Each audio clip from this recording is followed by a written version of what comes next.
We in Auckland had to wait till January the 14th for the first fine day of the new year. Then a storm came down from the tropics, bringing rain from January the 24th, building to the record-breaking deluge of the 27th. And then, with no time for the water-laden land to dry out, there came Cyclone Gabriel. Floods, slips and washouts, red and yellow stickered houses. We were warned to act now for this back in 1991, 32 years ago, by our very own climatologist, Dr. Jim Salinger, in his book, Greenhouse New Zealand. And we, well, what did we do? We voted for mayors and councillors who campaigned to keep our rates down, didn't we? Hence, what now does it take to be a climate-prepared city? We have Dr. Matthew Bradbury and Councillor Julie Fairey to talk to us on this. Dr. Bradbury is an associate professor at the School of Architecture, Te Pūkenga, Unitec New Zealand, and is director of the program Masters of Landscape Architecture, Architecture by Project. Matthew was a BMLA Landscape Architecture Principal, specialising in the integration of landscape infrastructure and urban development, with more than 20 years' experience on a wide range of projects in New Zealand, the People's Republic of China, and in the European Union. Julie Fairey is an Auckland Council Ward Councillor, Albert Eden, Puketapapa, and the Chief Liaison Councillor for advisory panels. She was elected to Auckland Council in 2022, having previously served on the Puketapapa local board, while specialising in early childhood education at the Education Union, NZEI, Te Reo. So, Matthew and Julie, let's start with you first, Matthew. All right. Thank you for coming. Thanks very much for inviting me and Julie. I've done this double act before, so it was for the Fabians. That was really great. But yeah, really looking forward to I guess talking about these issues with your members. I think it's something that we're all in together, really. I think that's one of the kind of lessons that the flood of 27 really brought home to us. So I'm going to really give a very brief kind of overview of I guess something about the flood, about why, some of the reasons why we had the flood. I guess a little bit about the ideas around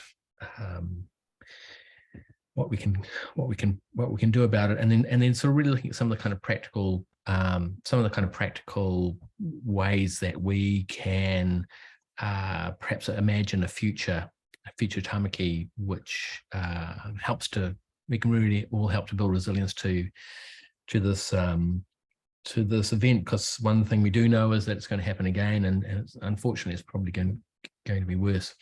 So yeah, as you said, I'm an academic. I teach landscape architecture at Unitec Te Pūkenga, and I've written about climate change, and I guess my particular interest is really the connection between climate change and especially flooding and urban development, or urban design, I should say, urban design, and really looking at the connection of those two kind of things. And I've written about it and talked about it and written a book, this book, Water City.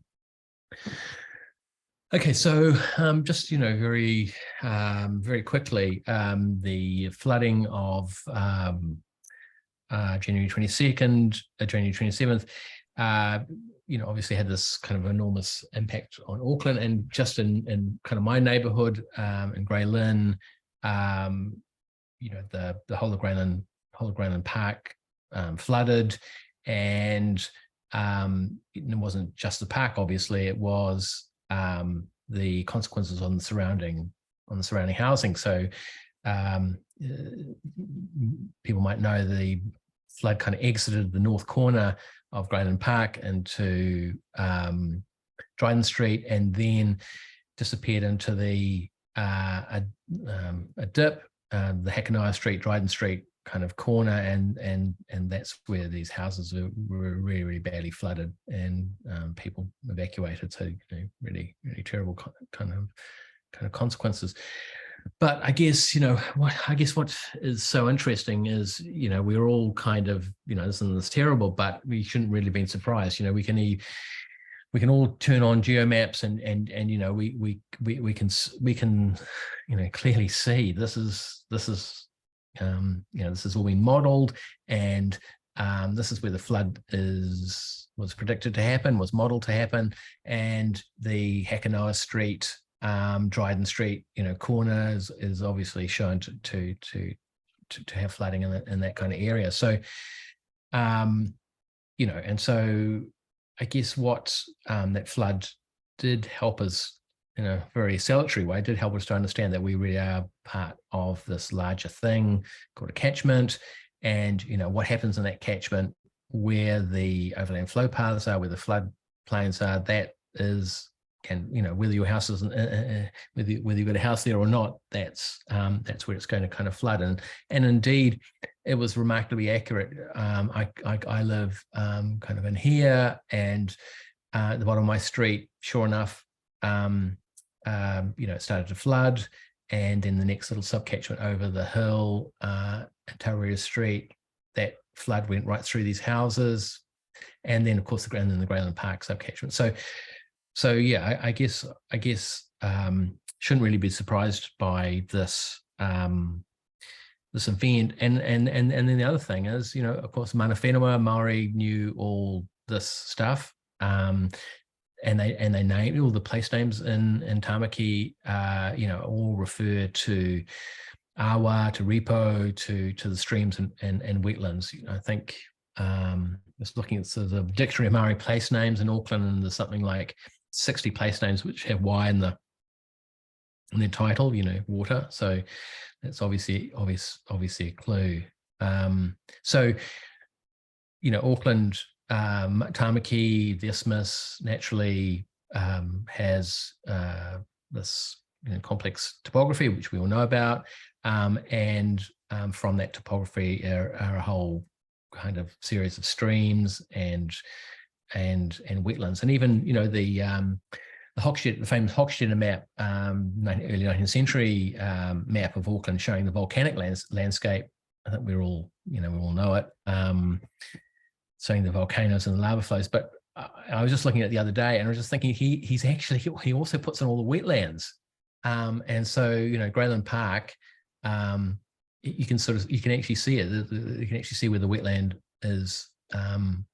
Was originally. So, so Mana Whenua knew what our natural indigenous landscape looked like. Early 19th century maps, and this is a subdivision map of Grayland. You can see Grayland Park, and there's obviously the stream running through the middle of the park before they stuck it in a pipe, and there it is going down. Down until it reaches the Waitemata. But yeah, obviously the history of Tamaki and cities all around the world is those natural systems being modified. This is the Bay, Ohu, Cox's Creek, Opua, the stream being cut off and reclaimed, and then obviously the housing, Grayland, and over Auckland. So, replacing this original hydrological landscape, catchments, valleys, ridges, streams, wetlands, and so forth with an urban landscape. Okay, so I guess what can we do? And I think one of the discussions that a lot of people had almost straight away after the flooding was this kind of idea of sponge city, and a lot of people wrote about that. A lot of people talked about that. This kind of idea that we need to make our city greener, we need to make it spongier, so more areas in the city in which can absorb runoff, and I think that's become almost a commonplace now. I think all the sort of reports we've been looking at, Simon Upton's recent report on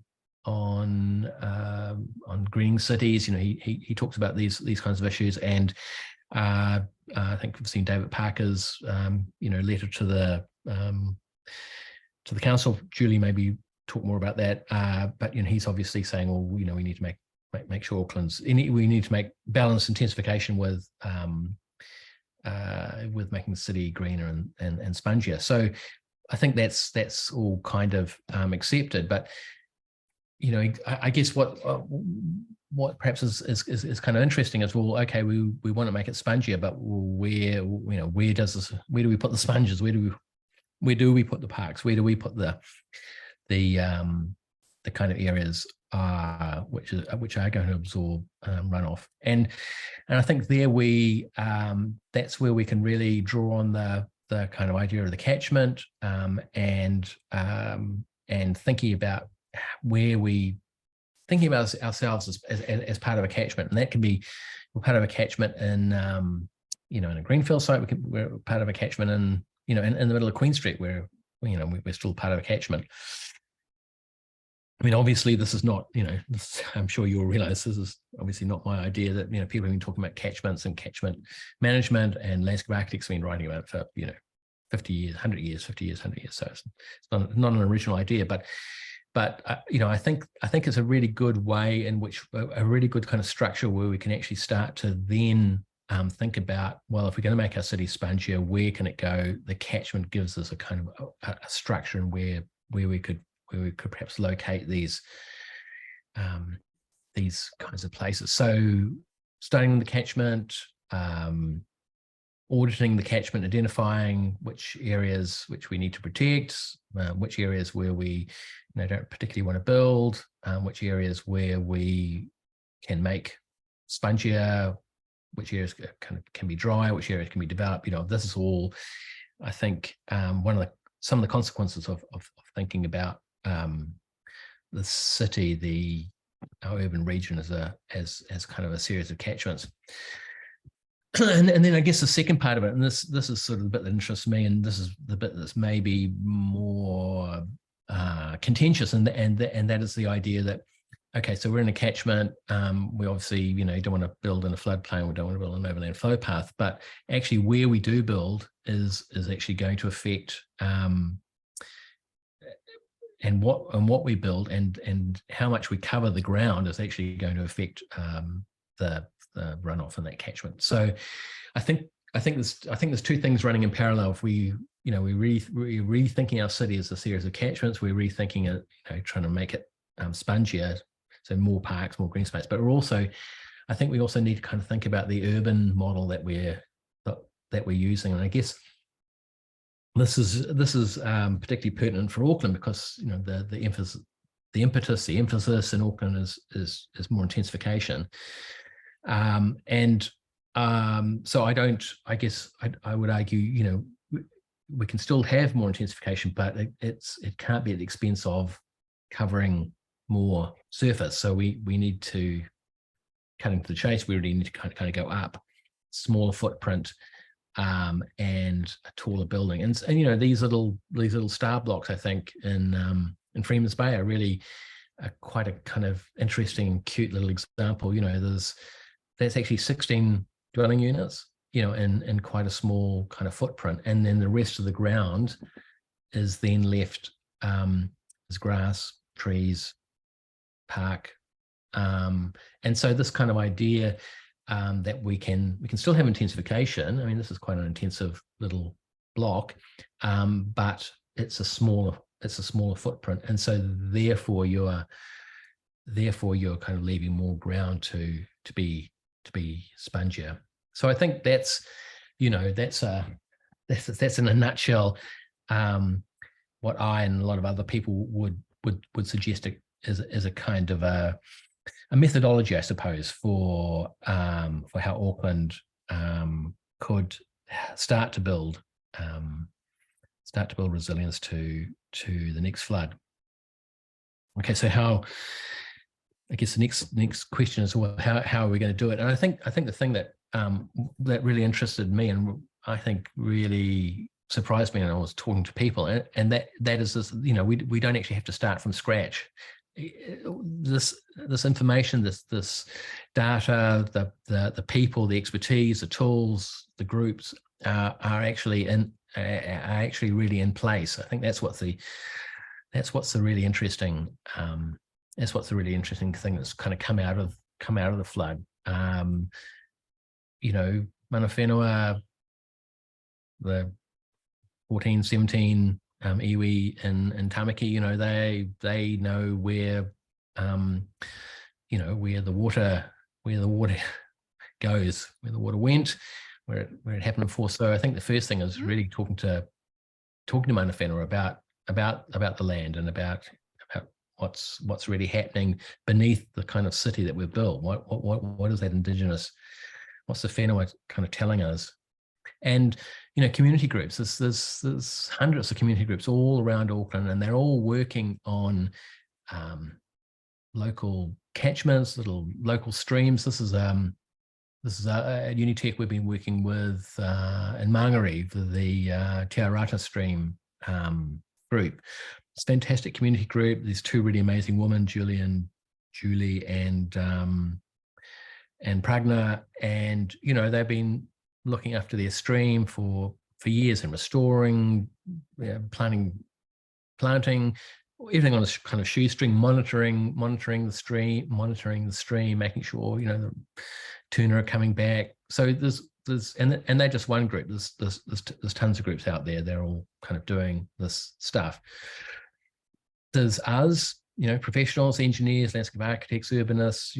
Again, we've been working on this stuff for many years. We've got the tools, we've got techniques, we've got ways of to actually help provide the kind of metrics around this sort of thing. So I know Healthy Waters and Morpham been building models for catchments around Auckland, exactly so that so they can actually kind of work out, well, what's happening to the hydrology in the catchments, what's going to happen if you build certain places in the catchment. So that information, if it isn't exactly there, it's definitely possible to generate these models to actually kind of tell us exactly what is going to be the impact of the next flood, and what will be the impact of any development there, and what are some ways in which we can perhaps ameliorate those things. Can we use parks in different ways? Can we mitigate some of those kind of circumstances, and actually kind of giving us numbers around that. Landscape architects have been working again for many years on firstly on stormwater mitigation, but more recently on flooding mitigation. This is a really interesting project in Copenhagen and in Denmark. Copenhagen, they had a really big flood in 2012 and developed the cloudburst strategy. And obviously Copenhagen is a much different city to us, but it's it's much denser, it's obviously much older. So how do you they can't easily build sponge bits to kind of to soak up the water. But what they've done is they've got this very clever strategy of using existing streets and converting existing streets as conveyance channels to take the water away from the flooded areas. So recambering the street into the centre, then building these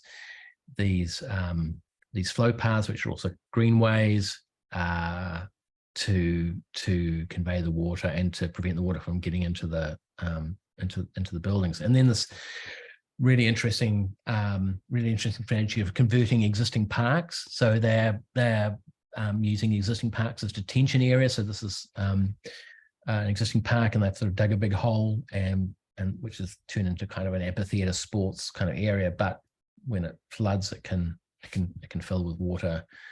And a similar project, recontouring an existing park so that in flood conditions it's possible to detain the water until until it stops raining. And there's a whole lot of projects in New Zealand and Auckland. This is I know this is a project that Julie's been responsible for. She worked with her community on the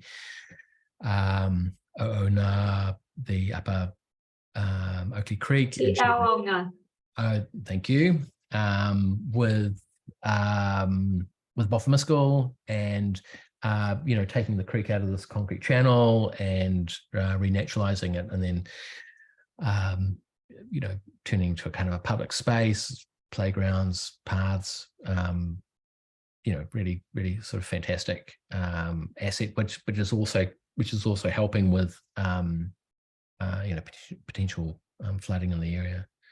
And not just in the suburbs, also in the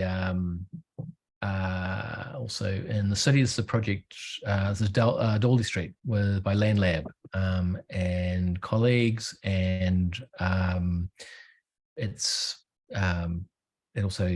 street also has swales, rain gardens, but also acts as a flood channel in the case of flooding. So it's a conveyance channel to the harbour. And some projects that my practice worked on in Albany, so mostly stormwater projects, but also flooding mitigation for the stream. This is the Hooton Reserve, so rain gardens and swales, wetlands, daylighting streams, a whole kind of series of various measures to mitigate the effects of stormwater and flooding from the stream by using topographic measures, but at the same time creating a public space for the people in Albany. And then I guess for urban designers and for architects, is really thinking about how can we develop a new kind of building typology, one which is taller, with a smaller footprint. So this is a project in dear old Denmark, in Copenhagen, and it's a redevelopment of a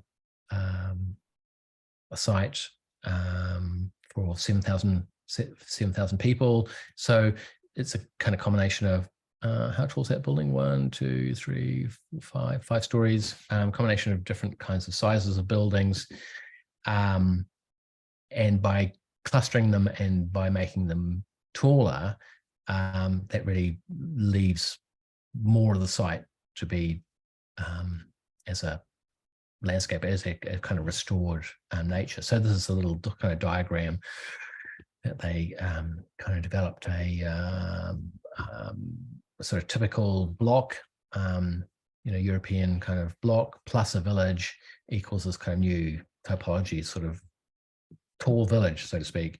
Then the 7,000 people splitting up into 3 kind of neighborhoods, densifying those neighborhoods and making sure that they kind of connect to the natural world. So rather than kind of using the whole site and kind of covering it in a grid with 2-story townhouses or 3-story apartment blocks, they're consciously densifying into these neighborhoods and leaving most of the site as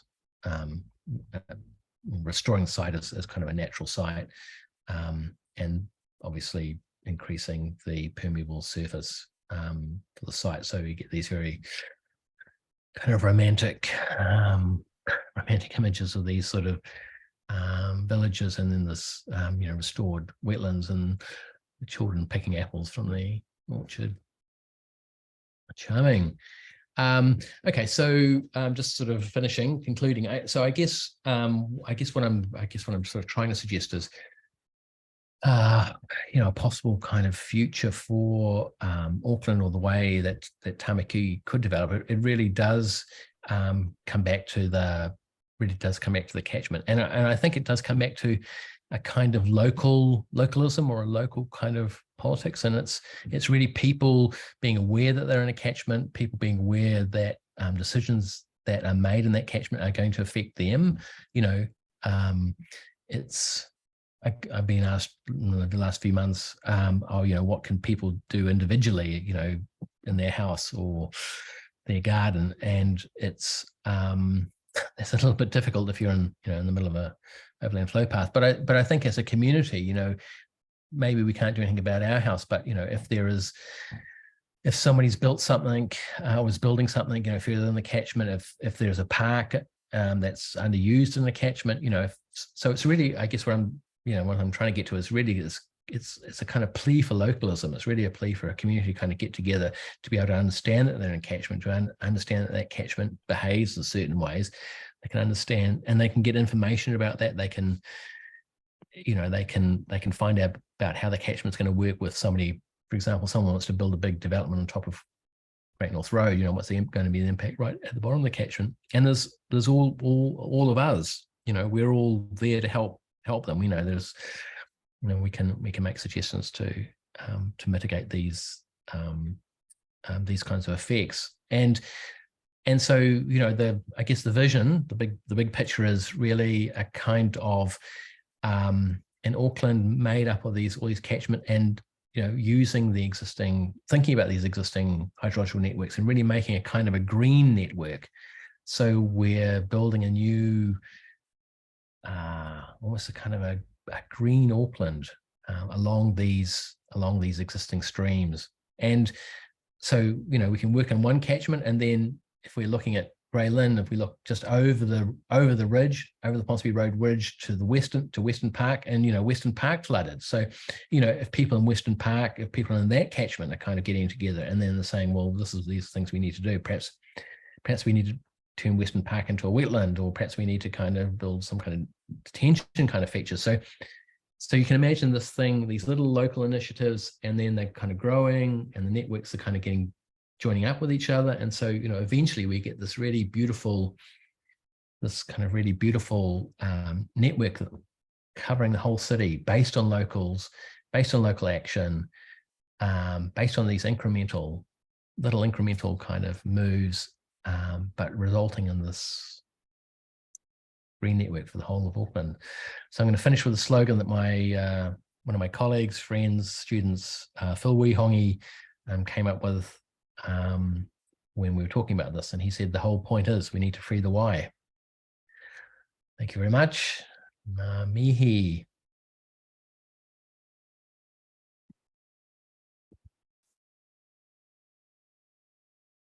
Thank you, Matthew. That was excellent. Julie, are you ready to go? Yes, I think so. Can you see my presentation? Yes.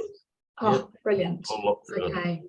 I'm using multiple screens for the first time with a presentation, so forgive me if my eyes seem like they're in an odd place at various points as I work out how to do this. Because the camera's over here, but the screen is over there, and it's all a little bit, and I need to work out how hang on, excuse me. There we go, that's the one. Okay, so you should be able to see the cartoon. Simple but wrong, and complex but right. You can see that? Great. So kia ora koutou, ko Julie Fairey toka wingoa. I am one of the 2 ward councillors for the Albert Eden Puketapapa ward, which is part of Auckland Council. And I want to just start by acknowledging that I am very much an amateur in this space. An enthusiastic amateur, and my sort of area of expertise is kind of in the political space about this. And so this presentation is not really aimed at people with a level of engineering expertise about these matters, such as yourselves. It's more how I talk about it with lay people and people in the community, broader community and stuff. And I have made some adjustments over time for what people seem to be more interested in, but do forgive me if there's a little bit of teaching you to suck eggs. It's definitely not intended. It's more coming of a place of ignorance from my end around my amateur enthusiasm. So I use this cartoon often at the beginning of presentations because in the political space, and I'm sure you've seen it in an engineering context as well, we often, people go, oh, it's just common sense, so simple, why don't you just do the obvious thing? But unfortunately, sometimes that can be also the wrong thing. And sometimes the answers are complex, not necessarily impossible, and often, and acknowledging Matthew's excellent points about what mana whenua already know, and what unfortunately hasn't been listened to over many years. Sometimes it's right there in front of us, but we need to think it through and get it right. So I just like to start with that because that's a common refrain, as council just needs to, do the simple things. But actually with answers like this, there's no one silver bullet. It's going to be many, many things. And Matthew gave some really great examples of some of those many things.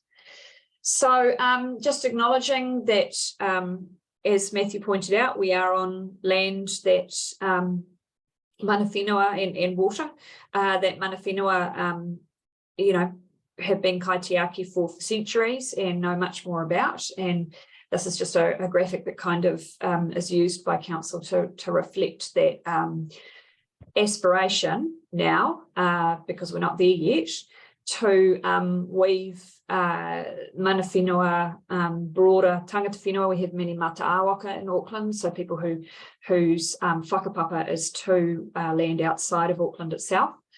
And mātauranga Māori, so Māori knowledge and understanding into our city as a whole and into the way that we operate. And I think, as Matthew said about Free the Why, that's a really good example of not just why that's the right thing to do from a justice point of view or a social responsibility point of view, but also quite simply from a hydrological point of view and technical point of view. So part of the challenge of Auckland, Tamaki Makaurau, is that we live in a city where our patterns of housing do not match up with where the jobs are, where the education opportunities are, and those kinds of things. And so that drives land use decisions, which should be impacted by hydrology and things like floodplains and overland flood paths. But historically, it's been more the other way around. We have tried to control floodplains and overland flood paths in ways that suit housing. But we have this disconnect as a city between where the housing is, where the jobs are, where the water wants to go when it rains, all of those kinds of things. And that plays out in our transport system as well, which I'll get to. So I just like to use these two maps to sort of show that a little bit in terms of the mismatch, noting that they're both quite old in terms of the stats that they rely on. So it is just to give people a sense of that. So a little bit about the Auckland context. So for those who are unfamiliar, Auckland became a super city in 2010. So we are now, I think we're either equal to Brisbane or maybe a little bit smaller than Brisbane in terms of Australasian cities. I was just in Sydney last week, and the city of Sydney itself is actually only 222,000 people. So they have multiple councils, much like, say, Wellington. But in Auckland, we're all together on one big million-plus family now. And that has some challenges and plays out politically in ways that make some things less possible than you might otherwise think. So we have a mayor who's elected by the whole region. We then have the Reds, just a few examples of the 20 ward councillors we have who are elected across the city in geographic wards. Some of those wards only have one councillor, some of them, like mine, have two, and that's based on population. So you might have a ward like Rodney, which covers an enormous landmass, many small centres and a lot of rural land, but they have one councillor. And then you'll have an area like Waitemata, which has one councillor and covers the Gulf Islands as well as the city centre and some of those city fringe suburbs. So it's quite diverse. You know, it's a city that is metro, urban, suburban, and rural, and that brings some real challenges around decision making. You then have so you have the mayor plus the 20 governing body members, the ward councillors. And then we have a separate level of decision making at the local level, which is local boards. And those local boards, and I've spent 12 years on the one in my area, Puketapapa, and great pronunciation, Jeff, well done. That represents about 60,000 people and has responsibility in a very local sense, which I'll show on the next slide. Yes. So you can tell these are hand-drawn diagrams that I did. So it's regional and local at the same time, but the decision making is split. So I sit now on the regional decision making body, but previously was on one of the 21 local decision making bodies as well. There's a live discussion now about what Māori representation might look like in that context. Currently, we have none by statute.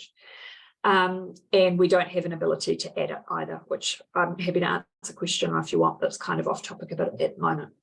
So a lot of the local board work in this type of space around land use, around planning, is advocacy. So they're advocating to the governing body, to other agencies, working sometimes when they can, where there's a willingness with developers. So for example, I've done a lot of work with Kāinga Ora and a bit with Fletchers as well, who've done large developments in the local board area I covered. And then they advocate on the regional rules that the governing body, the mayor plus the 20 ward councillors decide. So some of the ideas that I consider sort of my touchstones in the way that I work, donut economics, which is probably familiar to many of you. That idea that we identify the sort of social needs of human beings and the physical environmental limits of the planet, and we try and operate in between those two in that donut, not in the hole, not outside the donut, but in that donut space. And there's a really good book on that by Kate Raworth if you're not familiar with it. But it's a very simple concept that I find really useful. Also, the idea of the 15-minute city, again, something you're probably very familiar with. And these two graphics just sort of give you an idea. You might have heard some stuff recently about the 15-minute city being a conspiracy theory to have walls or, I don't know, moats or something at the 15-minute walking or cycling boundary, and you have to stay inside it and you need a passport to go outside. That's all conspiratorial rubbish and is not the case. It's very much a concept about how do we create some of those little villages within a city that Matthew was talking about. Everybody maintains freedom of movement, but ideally you can get most of your daily, weekly, even monthly needs within a 15-minute walk or bike from where you live. So that goes back to those earlier two maps of Auckland, which shows we very much do not have a series of 15-minute cities within our city. And the other one that's really important to me is the 5 Ways to Wellbeing, which is a tool developed by the Mental Health Foundation in New Zealand that talks about helping people's individual mental health, but it also works on a community level. And some of the work we did around Te Aonga project, which Matthew mentioned before, which I'll talk a bit more about, was about how does the local board, through this project, how does council ensure that we are building into a community in a physical sense, opportunities to meet the 5 ways of wellbeing in your daily life? How are we designing through this park upgrade, which was really a secret stormwater project? how are we designing spaces where people can connect with each other? They can have those bumping opportunities in the local park, for example, where they can give. So there were volunteer days for people to help with planting as the park was created. To take notice, so creating an environment that people can walk through and listen to the water as it riffles through the park, notice the bird life, that kind of thing, to keep learning. So what were the opportunities? So we actually did create an outdoor classroom as part of it, but also what are those community group opportunities for people to learn from each other and to be active. So in that case, it's very straightforward. There's a physical space there that we need to enable people to be able to be active in that space, even if it's just walking or going through in a wheelchair, right through to do you have local sports facilities, that kind of thing. So those are three concepts that for me are really central to how I work. And I like to explain those to people to infect them with those great ideas, but also it's a good foundation for understanding what I'm going to talk about next. So thinking about the stormwater specifically and climate resilience in that water context. So one of the big things that came up in the floods, and one of the reasons that I sort of started to get asked questions about this, is that as Matthew pointed out, there are parts of our city already that are designed to flood in major rainfalls, and in my community, a lot of those are parks.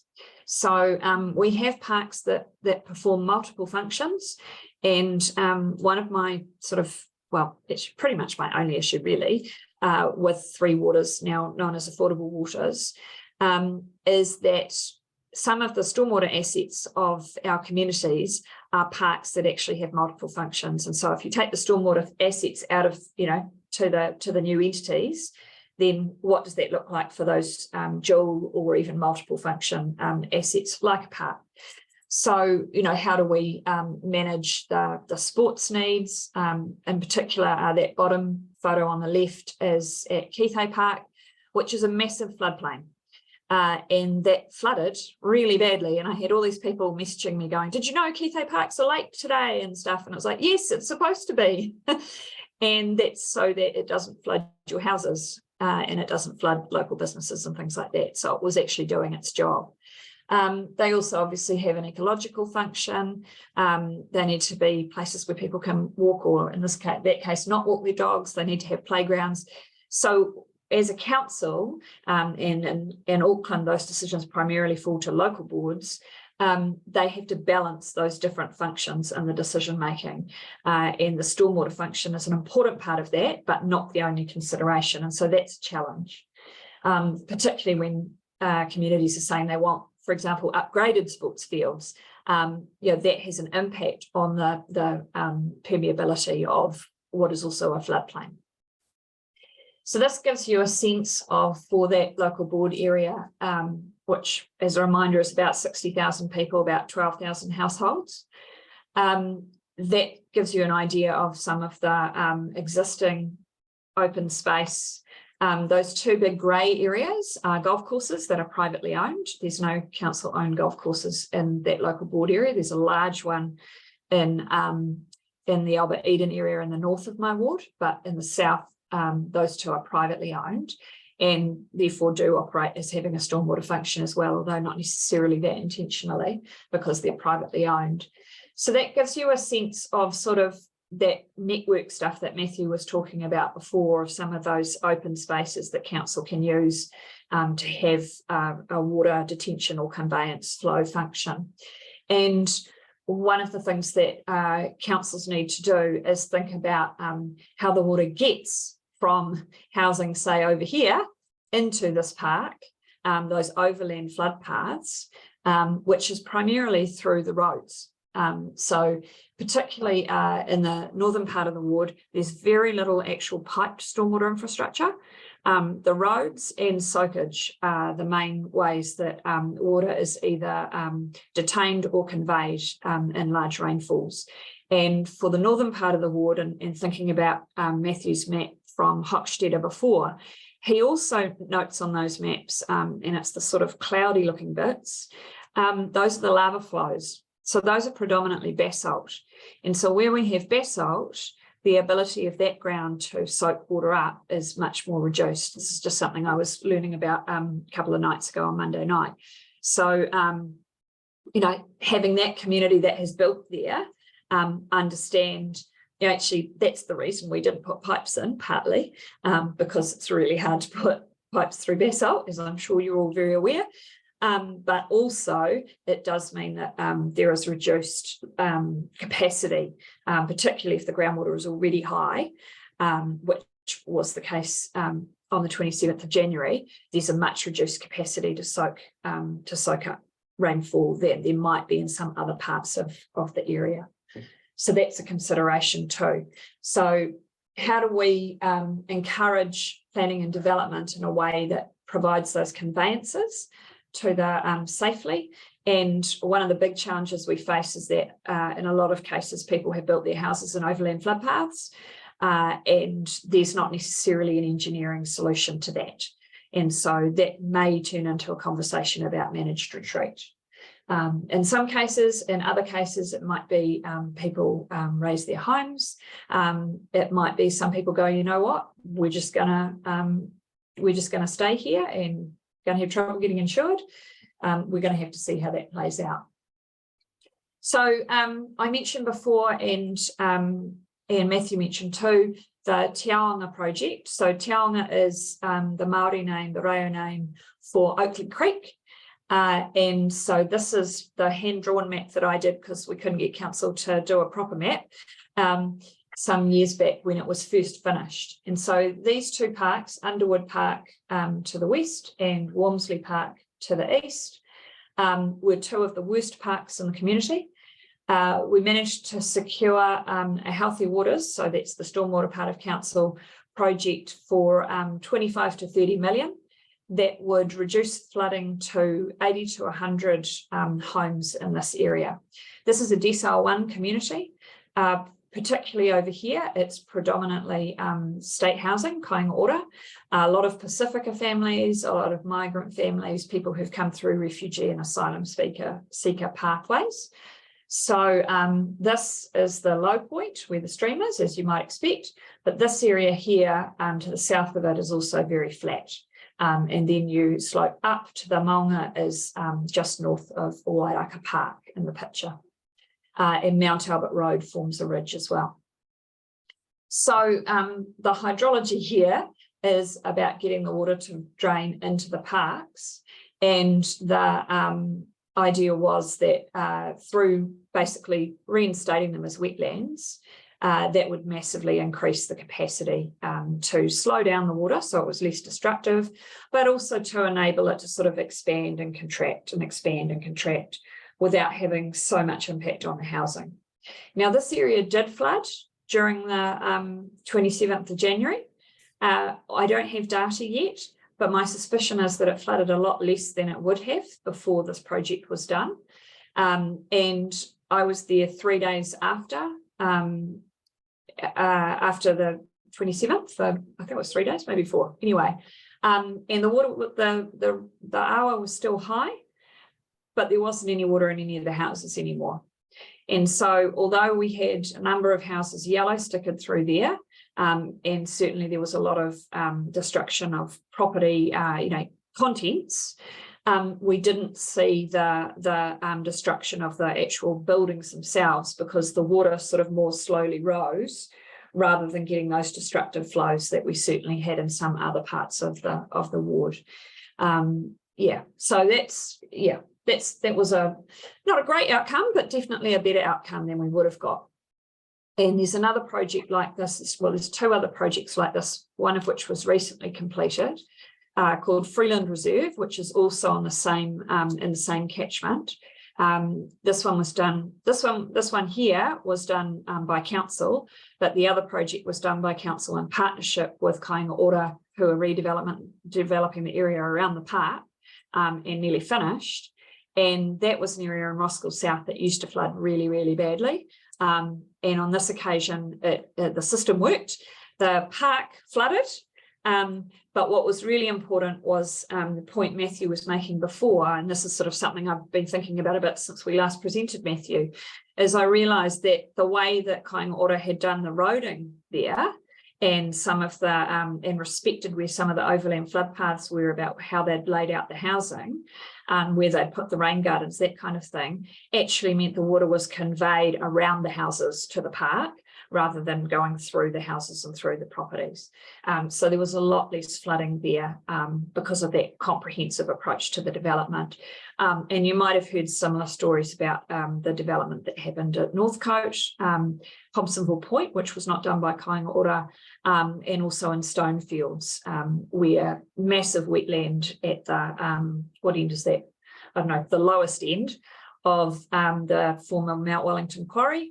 And I hadn't noticed before, but obviously they must have designed a lot of the roading and those the network of pocket parks and stuff in a way that meant that the water flowed down into the wetland rather than through people's homes, which is a really good outcome. So we can do it. Yeah.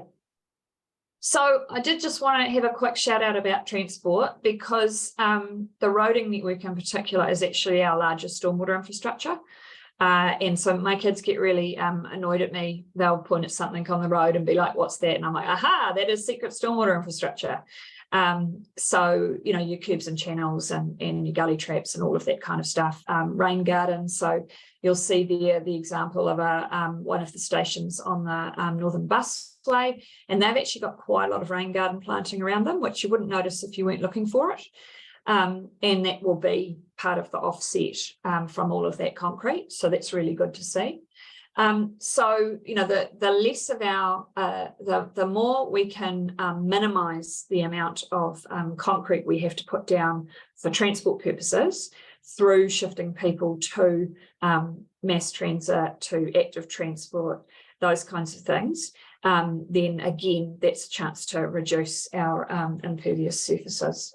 And also important when we think about moving goods as well. So that's why I've got a couple of those in there too. So this is a map that shows an example of some of the zoning for a small part of Auckland that I know well. So the basic rule is the darker the orange or yellow, the more intense the housing is planned to be. And this is the unitary plan. So this is before the MDRS or the National Policy Statement on Urban Development. So this is a little bit old, but you can see there dark orange is mostly around where the town centres are. And the town centres and industrial areas are your purple and your pink and your light purple. So you can see there it's quite a complex web of zoning. And when we did this work, because I was involved with the unitary plan, although at quite a low level, there wasn't a lot of discussion about hydrology and floodplains and overland flood paths. There was some discussion about them as, so there's overlays over this zoning that do provide rules and restrictions that take that into account. But to be fair, it wasn't really top of mind. And of course, now everyone's talking about it. And the good news is that through the National Policy Statement on Urban Development, Auckland Council has put in to have a qualifying matter around floodplains and overland flood paths, which would mean that we can potentially limit development where that makes sense. It also means the quid pro quo of that, because we have a lot of this low-level standalone housing, low density, and we have some apartment buildings, not that many, that we have in the past not built a lot of this missing middle of housing, and we need to build a lot more of that. But also, when we're thinking about land cover, and Matthew gave some really good examples, this is obviously a super extreme one, right? You're not going to have 100 apartments in the corner rather than 100 houses covering the whole island, but it does give you the picture, right? And also worth noting that the one with the 100 apartments, those are trees. Trees soak up a lot more water than lawn. And certainly a lot more water than driveway. So part of it is the need to think about the other infrastructure as well. Interestingly, I saw some stuff recently about how power lines in particular, probably to a lesser extent these days, telephone lines as well, having them above ground makes them more vulnerable to damage through climate change. And so that's part of the consideration too about where we dig. Certainly, you know, some of the issues with power supply, less so with water supply. The water supply problem was primarily actually around pumps getting overwhelmed and the electrics for the pumps being damaged and stuff. But all of that is part of the mix, right, in terms of the political decision making. And yeah, I'd just like to put in a shout out for trees because they are climate action and they soak up a lot more water than a piece of lawn. They also reduce heat, they give us shade. I'm sure I'm preaching to the converted on that one. But that also gives you a little bit of that graphic gives you a sense of when you intersperse trees, like those sort of 3 villages that that example that Matthew gave, it helps a lot. So finally, I like to finish with this slide whenever it's relevant. This is, these days we don't get too many people saying, what if it's a big hoax? But I do still have colleagues who say, what if it's too late and we're wasting our time? And it's like, well, even if it is too late, look at all these great things that we would want to do anyway. And so that's very much sort of the approach that I take is, you know, we would want to have green jobs and create a livable city, whether we had climate change or not. We do have climate change, and certainly after the last few months, I don't hear any of my colleagues denying that.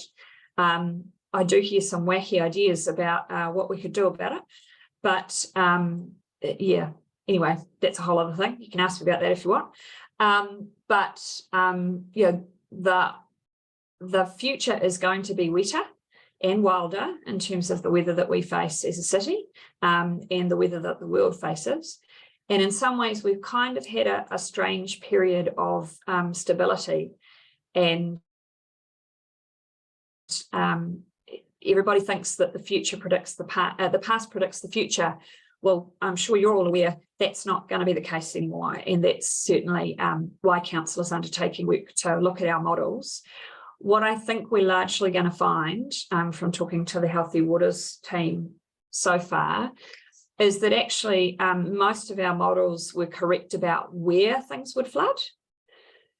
What's changed is how often and how high. And those are going to be the 2 things that primarily we're going to have to deal with, is, you know, the fact that what was a 1 in 100 or indeed the 27th of January was a 1 in 200 event by old metrics is now potentially going to be a 1 in 50 or a 1 in 10. And I'm sure you'll all be aware of the tolerances that different assets are built to. You know, bridges are commonly built in parks to a 1 in 100 year standard. That's 1 in 100 has changed. And we did already know that, you know, there has been a lot of work done at a central government level and at individual council levels to do those maps around inundation and coastal erosion. But people have just been sort of going, oh, that's too hard. It's not going to happen for a while. We've got plenty of time. Well, you know, we got the inundation. We certainly got a lot of coastal erosion and slip damage as well. And you know, what some people were happy to put off for a while is you know, we should have been working on it probably 10 or 20 years ago, but you know, tomorrow or today is better than waiting another 10 or 20 years. So hopefully people have realised that now. And I'll leave it there. Thank you. Thank you very much, Julie. They were 2 excellent presentations. And now for questions. Are there any questions?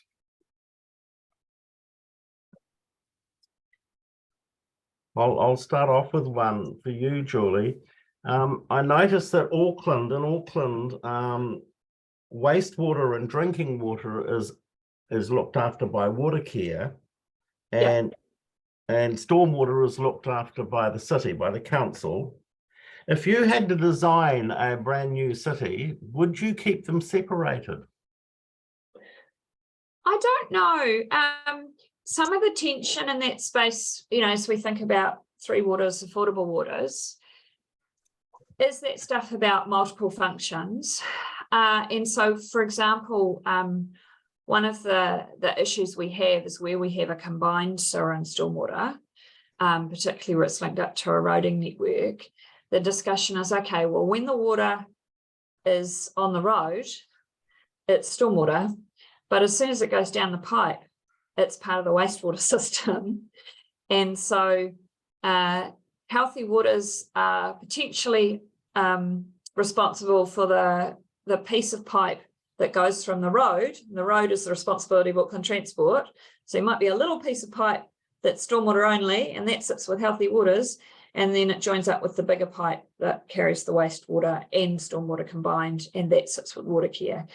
So that does provide a complexity. And I think some of the issues that arose around maintenance, because we have underinvested in Auckland in all three aspects, the maintenance, so clearing of catch pits and things like that, making sure that you know, where people are parked on curbs, which drives me nuts, and crushed the pipes that actually are part of the stormwater infrastructure that they've fixed.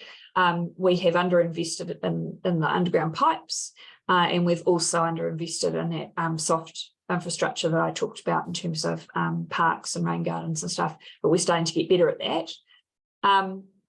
So sort of bringing all of that together comprehensively, I would like to think that the governance role could be done well by a council, regardless of how you divvied up the job.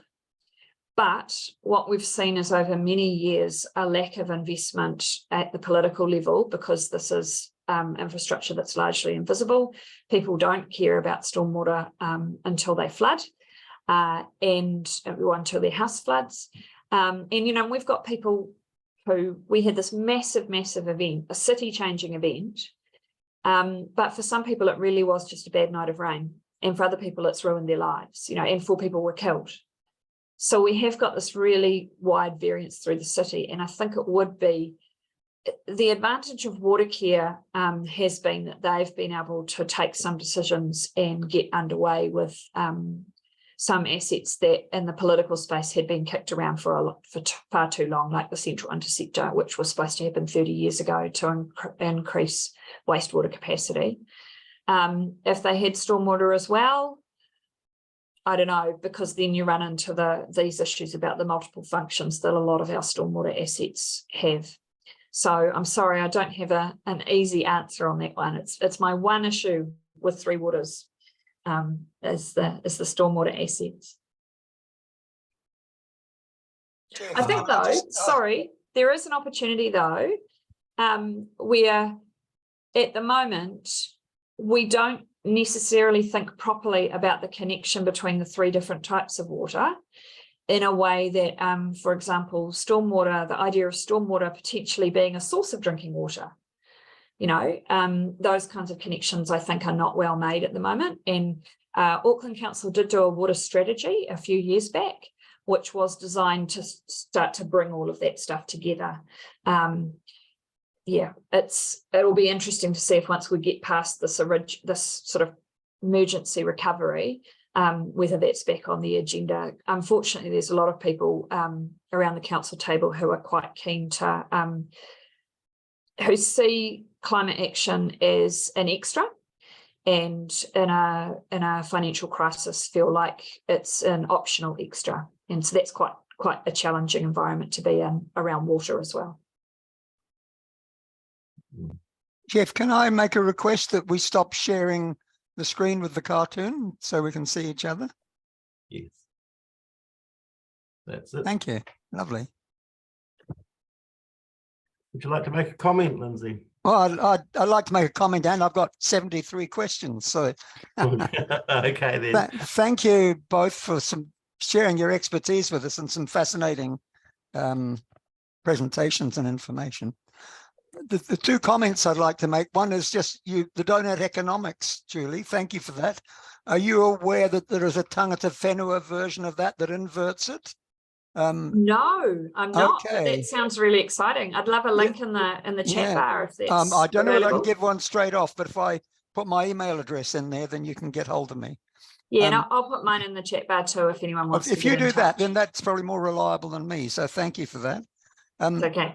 The other comment was that and this is not a disappointment because it was fascinating, but that was really about flood resistance rather than climate, a flood prepared city rather than a climate one, wasn't it? Because there's a lot of other dimensions. However, my question, and it tied in a bit with both, but particularly with yours, Matthew, is that if we go to European cities, as we often compare our increased intensification with, they tend to have a lot more open space. You have both had some slides with open space around them, but often the New Zealand pattern of intensification is that a developer buys a relatively small site, maxes out the building on it, and the open space is someone else's problem.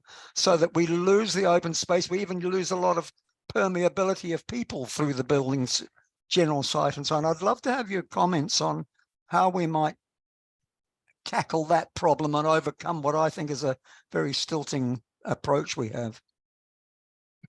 Yeah, so I guess my sort of thoughts about that are perhaps I'm a kind of reveal myself as an Aucklander, and you know I wouldn't dare suggest that you shouldn't do development, but yeah. So given that development is going to happen, I mean, you know, one of the things, again, an overseas example is, you know, this kind of, which you guys might have heard of, you know, this Vancouver, this kind of idea of this Vancouver solution, and essentially in Vancouver, you know, there's a kind of a trade-off for height, and so they use it for a social program, you know, for art galleries, for childcare centres, you know, for all sorts of things. But I guess one of my thoughts is, well, maybe we could kind of do a trade-off for height for actually having a more pervious surface site. So, you know, you're going to do, I don't know, hopefully the 3-pack. You know, as you know, the two solutions that we've been advocated is the 3-pack and the 3-pack everywhere, and then the 6-story, you know, along the transport routes. Hopefully, the 3-pack's sort of bit in the dust. But you know, perhaps you know, one of the kind of options could be, rather than building 3-story buildings, it's, you know, you build one 9-story building and then the rest of the site is pervious. So yeah, so I guess what I'm suggesting is it's a kind of a new urban perhaps model. So Auckland becomes taller, which is something we can, you know, obviously there's going to be cultural, social problems with that. You know, we don't kind of like buildings, but I think I guess what I'm arguing is in the face of the kind of issues with flooding and the need to have more permeable surfaces, then, you know, that could be a new urban model, you know, should be something we should consider, I guess, at the least. Isn't the factor in there that needs a large level of multiple ownership, or at least collaborative ownership, to achieve that? If a developer's got one site, that's quite hard for them to achieve. And I'm wondering how. But for example, say they build one tower. Yeah. Then. Okay. Yeah. Then sort of, I mean, that's a cartoon version, but you know, if you built one taller tower, then with a small, and you were incentivized to build it with a smaller footprint, then that's one way that you perhaps square the circle. Thank you. Maybe I could continue on a little bit on what Lindsay brought up. They were great presentations, a lot of information, and I visited a relative of my wife in Berlin. And this 6-story probably building was right by the sidewalk. Went inside, looked out the back window, and there was enough room for about 3 tennis courts, all grass out the back. And we just keep, you know, developers keep taking, you know, just near us, they've taken a 1/4-acre section and they've put 5 little houses on it, and there's virtually no free land left at all. Absolutely. So I don't know how we do this, but it would be really good if Auckland Council could sort of come up, and developers could come up with some way to get some of this open green space where you could have gardening or will absorb the water, and, you know, you can have children's play areas and all the rest of it. And we seem to be, in some areas just missing out on that. We're just not doing it. So, and we're expanding the city on and on. I mean, I'm not super keen on living in a 6-story apartment block, but it does give you the opportunity to have a fairly dense area near the city and lots of open space. Yeah, I mean, and I guess the other thing is, you know, we've done it before. You know, I mean, my mother lived in an apartment, 6-story apartment block in Mount Eden. It was built in the 70s. You know, so the whole ground floor is kind of open, sort of gardens all around it. You know, wasn't not particularly expensive. You know, it's not the Pines or anything. But you know, so we have done this sort of thing before. You know, it's not a kind of unknown model for Auckland. And we do it a lot for older people. Absolutely. Yeah. So my mum lives now in a 6-story. She lives on the 3rd story of a 6-story place in Melford, right next to the hospital, which is super fancy. You know, they've got a pool, they've got a gym, they've got a library, they've got a cafe and restaurant and a pool room, and you know, all sorts of amenity there. So if you're 65 plus in Auckland and you're well resourced, because it costs a lot to live in those communities, then you can go there and you can bet they've got a lot of rain gardens, and they've got little allotments and a lot of green space for those residents. But in my own area, until quite recently, about probably 5 years ago, there was only one place that you could live like that if you weren't 65 plus, which to its credit was in the town centre, which was great. But that had been built to very, I think, quite poor design standards, unfortunately. And apartments have a really, and even sort of, you know, they have a terrible reputation in Auckland because of really bad ones that have been built in the past. There are some really good examples, but a lot of people who might look at that option are looking back to, unfortunately, those really bad examples, primarily from the 90s. Can I just also say on that issue about, you know, the fact that we're basically concreting over a lot of our sections, there is an issue there where a lot of that concreting is actually against the rules, but it's not being enforced. Yeah, that's and true. So council needs to do a whole lot more education about that. It usually doesn't happen at the point of the actual development. It often happens later. So people will put, I'm going to put in another pad for, you know, to park 2 more vehicles. I'm going to put in some concrete or whatever, and they don't even think about the fact that they're actually now breaching the permeable surfaces rules. And so there's a broader conversation which I think council needs to lead about how do we help people to realise the spongy benefits, and to also think seriously about the example I often give, and Matthew's probably a bit sick of hearing it, is a lot of people don't park their car in the garage now. A lot of people use the garage for storage, myself included. So does the driveway need to go the whole way to the garage?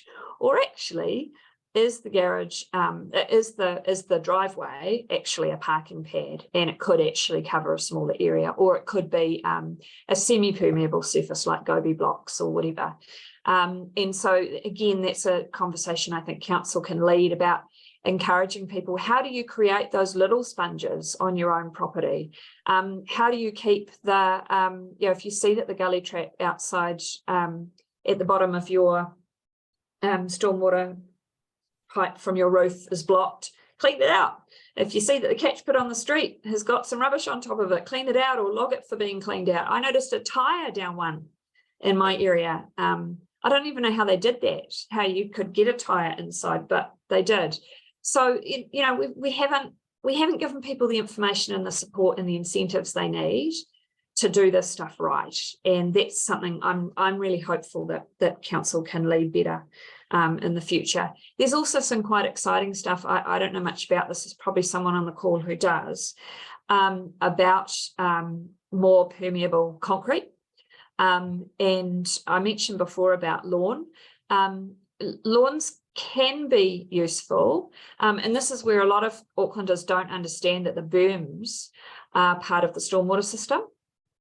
And so they park their cars on them and sometimes they're large trucks and sometimes containers, and that compacts the soil, which means they can absorb a lot less water when the rain either falls directly on it or runs off your driveway onto that berm. And so we're losing those soakage opportunities.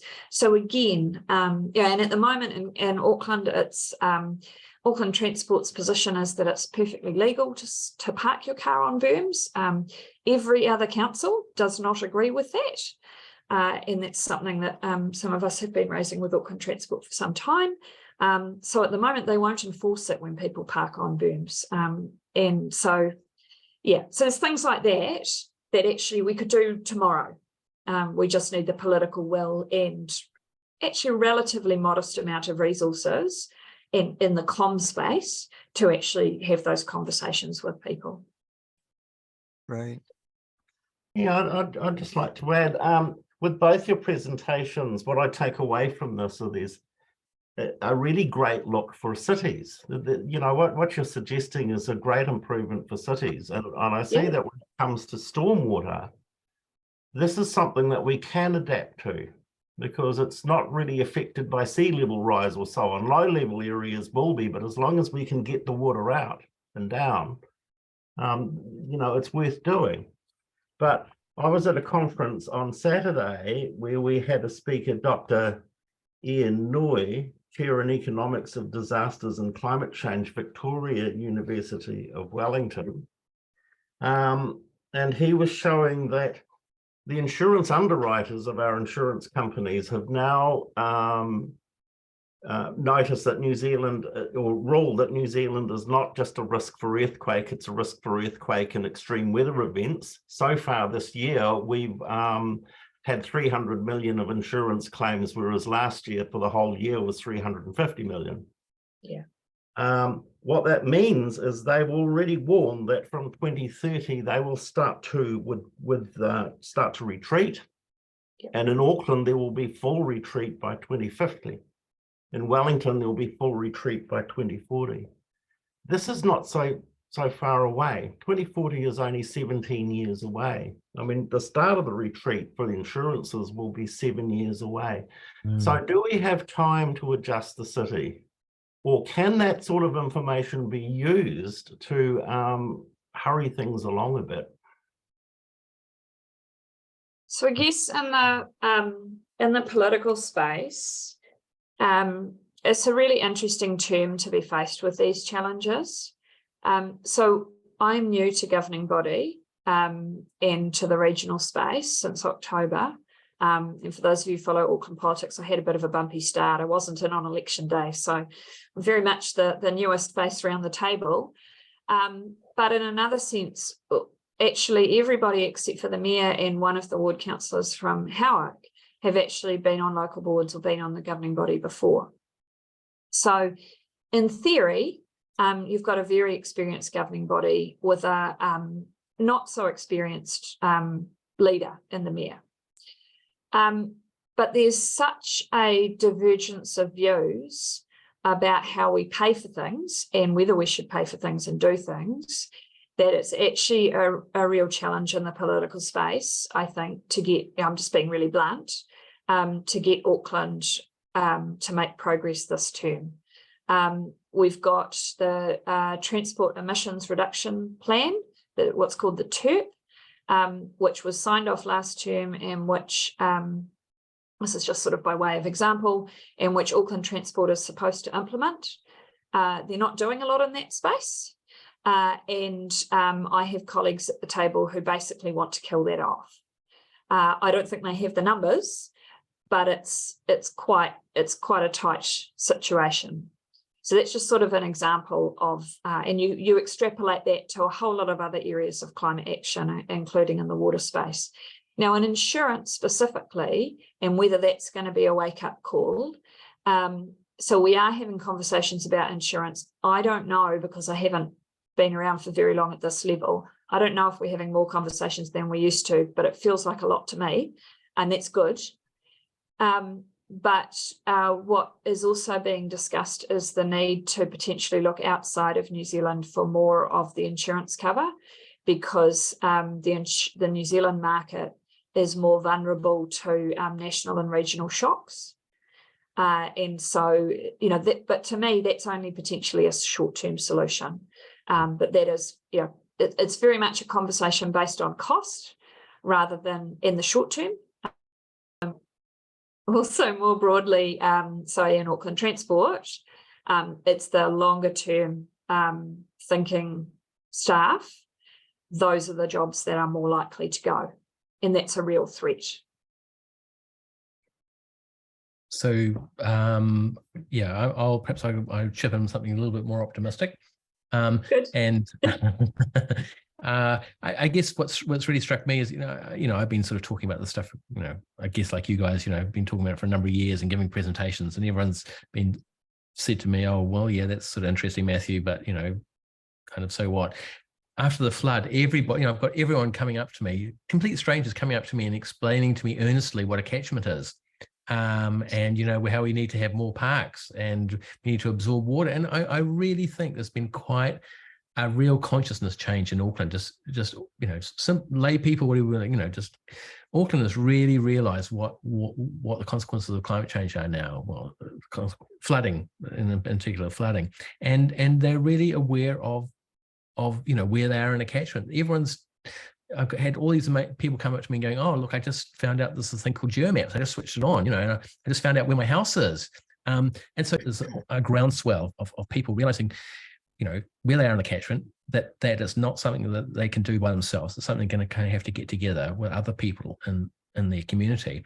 And, you know, I do see there's a real potential for a kind of a local groundswell of locals really getting together and realizing, look, maybe it is something, a community thing. Maybe we have to kind of plant some more trees in that park that no one's using. Maybe we have to kind of, you know, lobby local government for, you know, a grant to put in a little wetland or something. You know, it's really these little local incremental decisions that are kind of driven by locals in a catchment. That's what it kind of gives me a kind of hope, and you know, out of that, building a kind of green network, which is obviously going to take a long time, and all the political constraints that Julie's kind of talking about.